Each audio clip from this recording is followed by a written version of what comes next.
Hi there, and welcome to another stream of mine. Glad you can make it. It is 3 o'clock here by me in the morning, but Vodacom has still not sorted out my fiber, so I'm on LTE, and this is the only decent time I can get good enough internet to stream without dropping frames. Please, Vodacom, it's 3 weeks now. Sort out my internet. In any case, guys, how was your weekend? Hope you enjoyed it. Well, I'm back here, and yeah, let's start. It's a new week, and yeah, mm, all the best for the week, huh? Okay, right now before we begin, just the normal. Remember to subscribe to my page. Please follow me. Like the video, like my page, and share the video. Please, guys. Okay, now that is done. Let's start with the first order of business here. Let's see. Rada. There was a fire in Cape Town yesterday. I'm just going to get through it. They have caught a man suspected of causing the fire. Huge freaking fire.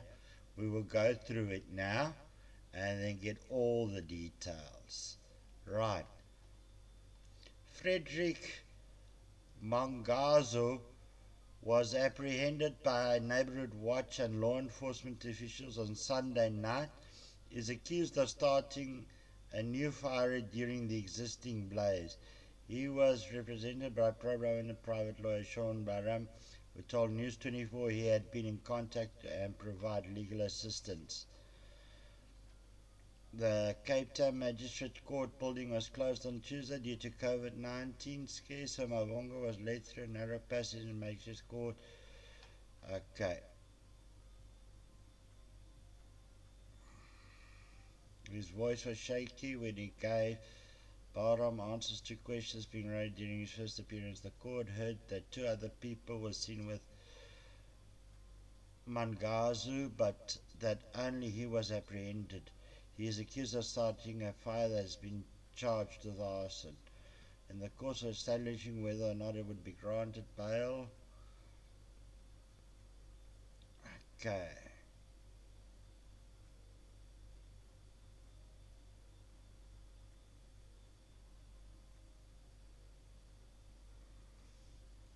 Right, that's the guy that was arrested. Okay. Let's see if I can get anything on the fire itself.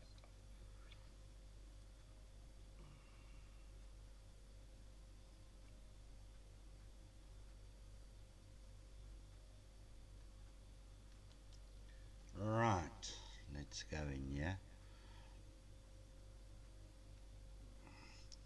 South Africa emergency workers have evacuated three 70-story residential buildings overlooking Cape Town as a huge fire burns along Table Mountain.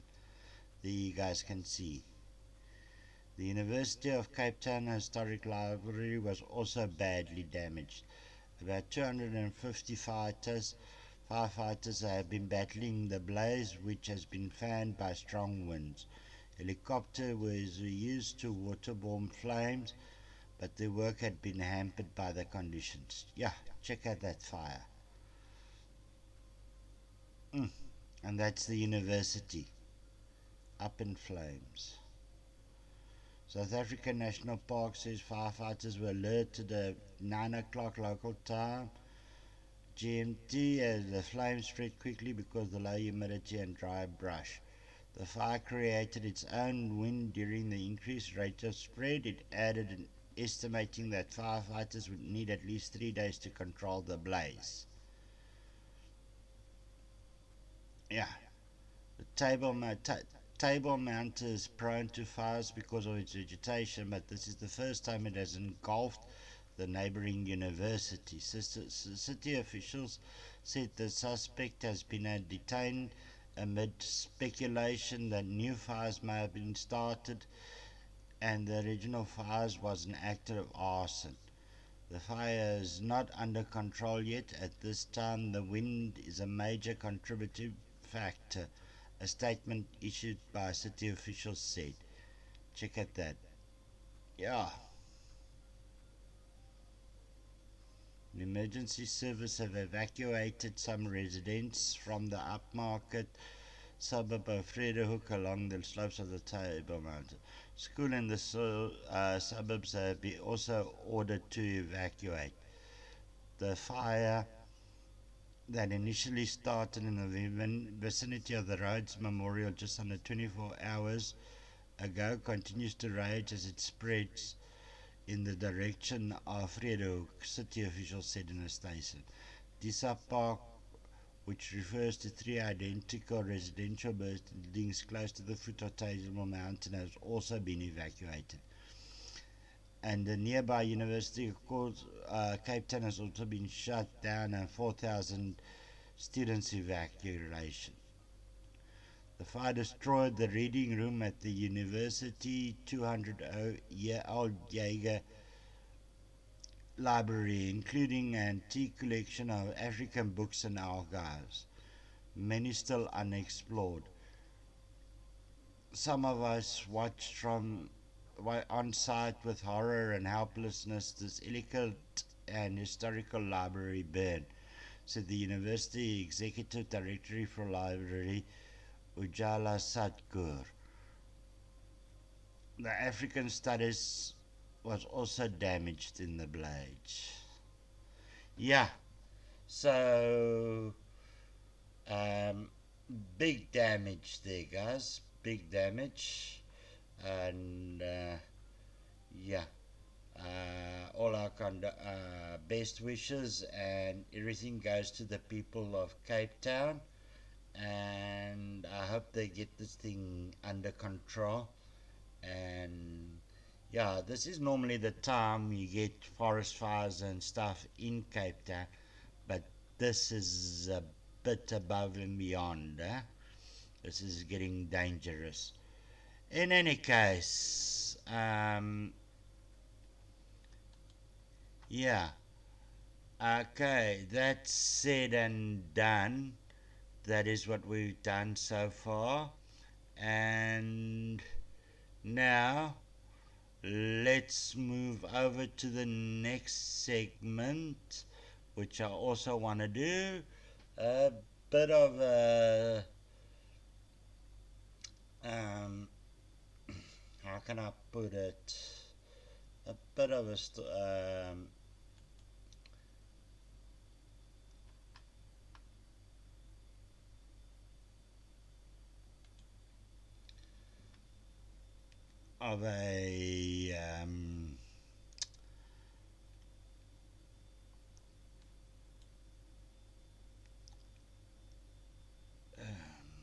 bit of a busy schedule today because I've also got another interview on the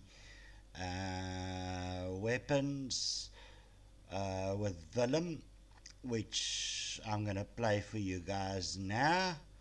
So let's just go there and start Today it. we are again with Willem. Willem, what have you got for us today? Today's episode, if I can steal a book title from Mr. Charles Dickens, we shall call it A Tale of Two Knives. Okay, two plain, straightforward pocket knives. This one, Chinese made, bought at the local China mall. A short blade, but I would say 2-3 centimeters. like a metal thread, like a dark coating on the blade. Fairly sharp. Might could do with a bit sharpening, but blade got a marking on it. K306. Doesn't say where it's made, but I'm sure this was Chinese made. Nice solid blade. Locked. Well, locks tight. It's not a lock blade, but it locks tight. It's a bit stiff. Handy. Always good one to keep in your pocket. Not expensive, cost about 40 rand. And how much would that be in dollars roundabout? Well, dollars is about 15 to a rand. 15 rand to a dollar. Yeah, 15 rand to a dollar, say $2-3. Yeah, say $3, $2. Maybe 15 $2, $3. Okay.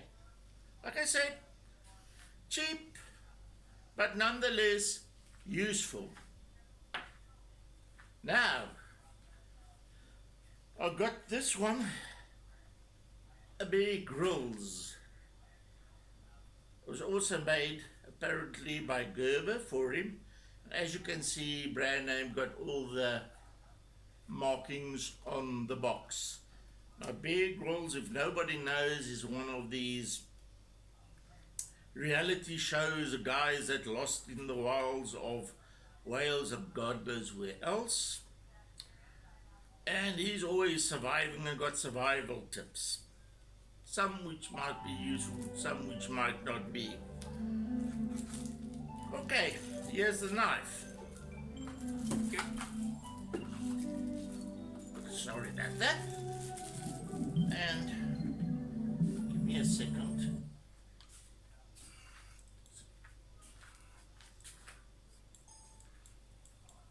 Same. It's off. It's off. Right, here is the Bear Grylls knife.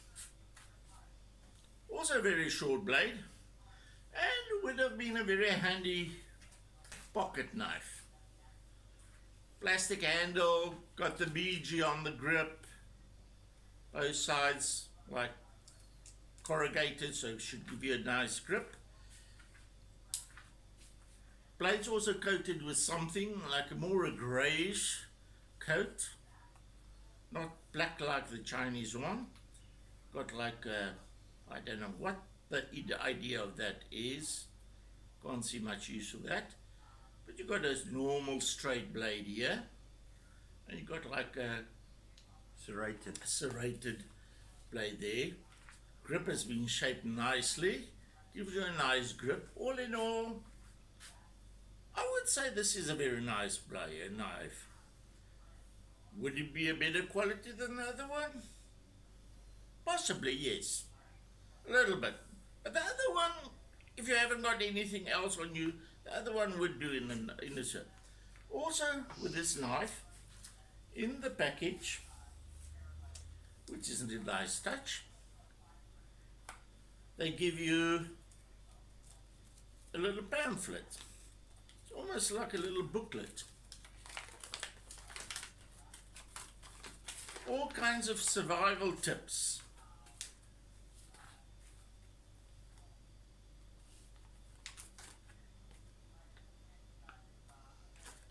Shows you how to make snares, how to navigate, a couple of ideas of knots, water collection and purification, and then they give you tips on what kind of clothing to wear if you're out in the wild, how to build a shelter, signaling, how to make a fire, locations, etc., etc. This, if you're out in the woods, you should not really need it all that much, but if you do need it, this could be very, very useful. Obviously, the Bear Grylls, being a brand name, is much more expensive than the Chinese. Size for size, there's not much difference between them. There you have them. Compare them. Both of them got a hole for like a lanyard, so you can put a lanyard on it, carry it around your neck, whatever, just not opened. You're going to, I will know about it. The Bear Grylls knife is a lock blade. It's got a catch at the back. You push it down and there you close it. There, locked. Right. This one, as I said, by comparison, is not a lock blade. The blade is a bit stiff, so you just have to manually open it. Just be careful, the blade can pop forward. So don't do something stupid and close it on your fingers. I have done it before, and I know. And that's about all I can say about these two. Okay. Which one would you actually prefer using? That's a difficult question. As I said, the Bear Grylls do appear to be a bit Better quality. better quality, although the Chinese one is not a bad quality, but the Bear Grylls is much more expensive. So if you want a cheap little option to carry around in your backpack, and you can afford or want one of these, by all means. Otherwise, if you want something cheap and nice to keep, if you keep this one sharp, this will do you well in this emergency. As a matter of fact, if I have a backpack available, I'll toss both of them in the backpack, just in case. Okay. And basically for a daily one for boxes and that, the Chinese one would almost be better because if you lose it, it's not such a big... Yes.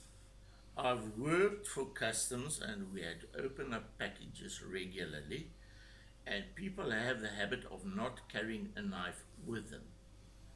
And I have lost more than one knife, and I had to run around asking people for my knife back. One time I had to have a screaming fit before I got my knife back eventually.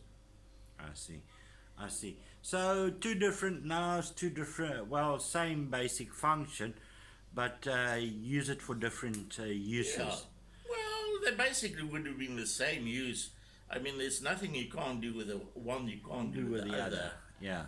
The Bear Grylls got a bit of advantage in that got the little pamphlet with you if you carry it around with you.